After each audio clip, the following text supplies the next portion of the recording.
ஆமாம், இன்றைக்கி பார்த்தீங்கன்னா தளபதியை பற்றி பேசினா தான் இன்றைக்கி ரீச் ஆகணுன்னு நல்லா ஒரு பொசிஷனில் இருக்கிறவங்களே இன்றைக்கி அதை தான் பண்ணிகிட்ருக்காங்க. நக்கீரன் கோபாலும் அதை தான் பண்ணிகிட்ருக்காரு.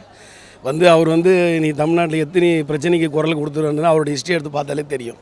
அதாவது அவர் ஆளுங்கட்சிக்கு ஆதரவாக எது நடந்தாலும் அகேன்ஸ்ட் நடந்தாலும் அவர் பேச மாட்டார். அதுவே அவருக்கு அகேன்ஸ்டாக எதிர்கட்சி பக்கம் எதனா நடந்ததுன்னா அதை பற்றி பேசுவார். அதனால் அவர் பேசுறதெல்லாம் நம்ம பெருசாக எடுத்துக்கூட எங்கள் கட்சியை யார் பேசினாலும் அவங்க விளம்பரத்துக்காக தான் பேசுகிறாங்க. அப்படி தான் நாங்கள் பார்க்குறோம். அதுக்கு சரியான பதிலடி அண்ணன் ஆதவர்ஜன் கொடுத்துருக்காரு. அவருடைய பேட்டி நீங்கள் பார்த்தீங்கன்னா தெரியும். கட்டம் மீசை வச்சவங்க எதாவது அடிப்பதனை வெளில வர என்ன பண்ணுறப்பான்னு தெளிவாக சொன்னார். அவர் அதை பார்த்தாருன்னா அவர் யாரை சொன்னார்னு கரெக்டாக புரியும். அதையும் தான் சொன்னார். முடிஞ்சால் என் தலைவனை தொட்டு பாருன்னாரு. முடிஞ்சால் அவர் வீட்டு வாசலில் நின்று பாருன்னாரு. அதெல்லாம் முடியாது. தளபதிக்காக உயிரை கொடுக்குற தொண்டர் நாங்கள் இருக்கிறோம். எங்களை மீறிலாம் எங்கள் அண்ணன்லாம் தொட்டுலாம் பார்க்கவும் முடியாது. அதை பற்றி நினைக்கவும் முடியாது.